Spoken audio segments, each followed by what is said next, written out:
ถือกด่าถือปล่อยสิอยู่ไปเพื่อหยังใส่ชีวิตแบบอุกอังการเดินทางแบบลบซ่อนกินข้าวใบกับน้ำตานอนกับปัญหาอยู่คนเดียวในบ่อผู้ข่าวโดดหัวใจสะท้อนเป็นห่วงงอนแต่ซอยยังบ่ได้เสียงสังคมดูถูกว่าเจ้าพันผูมักแต่ผัวเขาบางทีน้องลาน้องเยาถึกสิ่งมึนเมาเลยถือเขาซื้อใจด้วยบ่ฮู้สาเหตุของเขาก็มีแต่ว่าสิ่งเสียให้แต่สำหรับผู้สายอย่างอายสุดแสนเสียดายกับสิ่งที่น้องเป็น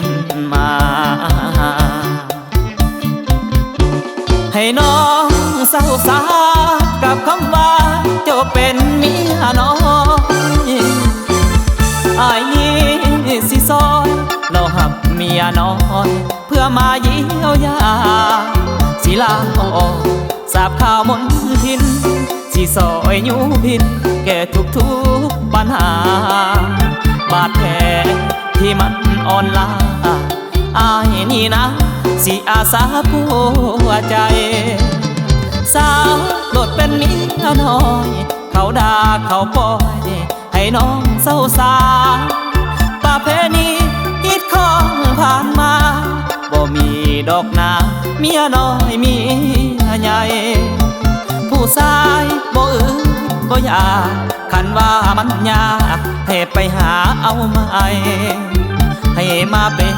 เมียอายก็ได้อายสิให้ลูกจาก3-4 คน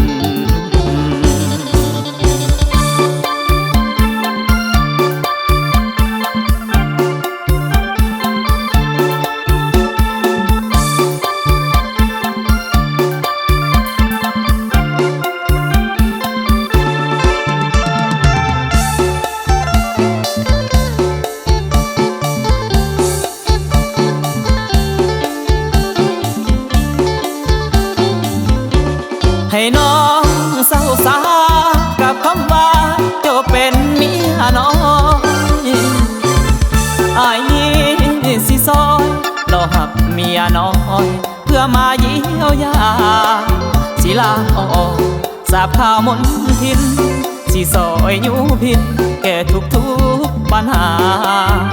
บาดแผลที่มันอ่อนล้าอายนี่นะสิอาสาผัวใจสาวโดดเป็นเมียน้อยเขาด่าเขาปล่อยให้น้องเศร้าสาประเพณีฮิตของผ่านมาบ่มีดอกนาเมียน้อยเมียใหญ่ผู้ชายบ่บ่อยากคันว่ามันยากให้ไปหาเอามาให้มาเป็นเมียอายก็ได้อายสิให้ลูกจาก3-4 คน